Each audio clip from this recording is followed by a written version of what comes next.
नमस्कार दोस्तों, आज 17 नवंबर 2025 की टॉप 10 बड़ी और ढांसू खबरें लेकर हाजिर हूं। शुरू करने से पहले एक छोटा सा मजेदार जी के क्विज प्रश्न है।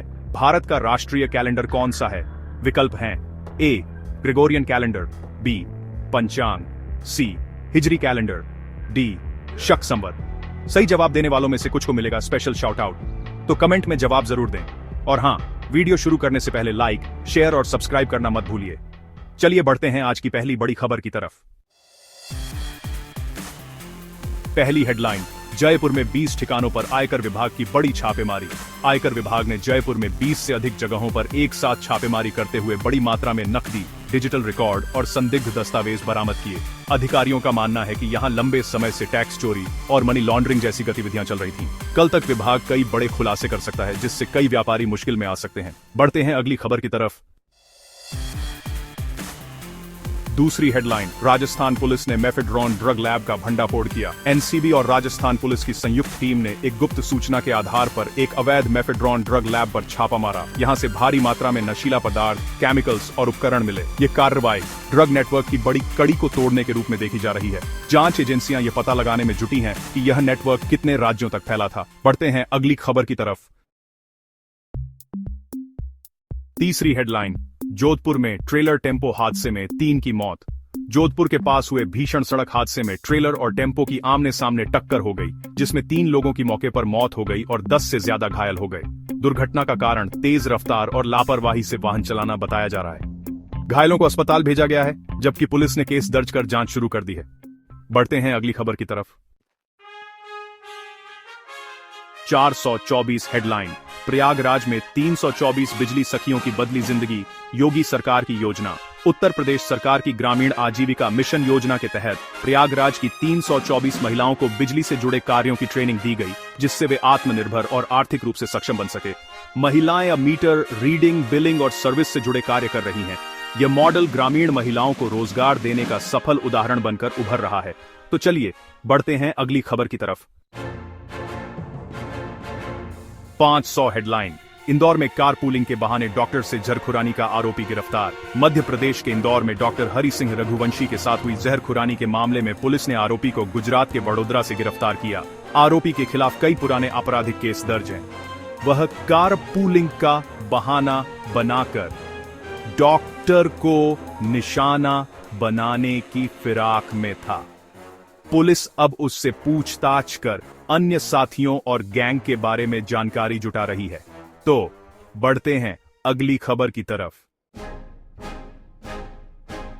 600 हेडलाइन, बिहार चुनावों के लिए 14,000 करोड़ रुपए डाइवर्ट करने का आरोप। जन सुराज पार्टी ने आरोप लगाया है कि बिहार विधानसभा चुनावों के दौरान 14,000 करोड़ रुपए विकास योजनाओं से हटाकर चुनाव प्रचार में खर्च किए गए। पार्टी ने इस पूरे मामले की निष्पक्ष जांच की मांग की है। अगर ये आरोप साबित होते हैं तो यह बिहार की राजनीति और प्रशासन दोनों के लिए बड़ा झटका साबित हो सकता है। तो चलिए बढ़ते हैं अगली खबर की तरफ। बिहार कैबिनेट फॉर्मूला फाइनल हो गया है और नीतीश कुमार ही मुख्यमंत्री बने रहेंगे। एनडीए गठबंधन ने बिहार में नई सरकार बनाने के लिए कैबिनेट का आखिरी फॉर्मूला तय कर लिया है। इसके तहत नीतीश कुमार ही मुख्यमंत्री बने रहेंगे और मंत्रियों का शपथ ग्रहण 19 से 20 नवंबर के बीच होने की संभावना जताई जा रही है। गठबंधन के अंदर सीट बंटवारे को लेकर जो चर्चाएं चल रही थीं, वो भी अब लगभग सुलझ चुकी हैं, जिससे सरकार गठन का रास्ता पूरी तरह साफ हो गया है। तो चलिए बढ़ते हैं अगली खबर की तरफ। 8वीं हेडलाइन है, छत्तीसगढ़ के सुकमा में नक्सल मुठभेड़, 3 माओवादी ढेर। सुकमा जिले के घने जंगलों में सुरक्षा बलों और नक्सलियों के बीच मुठभेड़ में 3 माओवादी मारे गए, जिनमें 2 महिलाएं शामिल बताई जा रही हैं। पुलिस को मौके से हथियार और विस्फोटक भी मिले हैं। यह ऑपरेशन सुरक्षा बलों की बड़ी सफलता माना जा रहा है, क्योंकि यह क्षेत्र लंबे समय से नक्सली गतिविधियों का गढ़ रहा है। तो चलिए बढ़ते हैं अगली खबर की तरफ। 9वीं हेडलाइन, विश्व मुक्केबाजी कप में भारत की शानदार शुरुआत। विश्व मुक्केबाजी कप फाइनल की शुरुआत भारत के लिए बेहद शानदार रही, जहां मीनाक्षी, प्रीति, अंकुश और नरेंद्र ने अपने अपने मुकाबले जीतकर सीधे सेमीफाइनल में जगह बना ली। इससे भारत के 4 पदक पक्के हो गए हैं। खिलाड़ियों के इस प्रदर्शन को भारतीय बॉक्सिंग के लिए एक मजबूत संकेत माना जा रहा है, जिससे देश की पदक उम्मीदें बढ़ गई हैं। चलिए अब बढ़ते हैं अगली खबर की तरफ।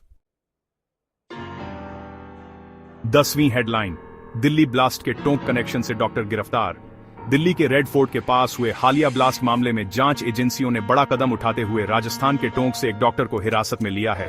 उस पर संदिग्ध आतंकी संगठनों से जुड़े होने का संदेह है। सुरक्षा एजेंसियां उसके नेटवर्क, फंडिंग और संपर्कों की गहन जांच कर रही हैं, जिससे इस मामले की कई परतें खुलने की संभावना है। और इसी के साथ बढ़ते हैं आज की आखिरी बात की तरफ। कैसी लगी आपको ये सारी खबरें? मुझे कमेंट्स में जरूर बताइए।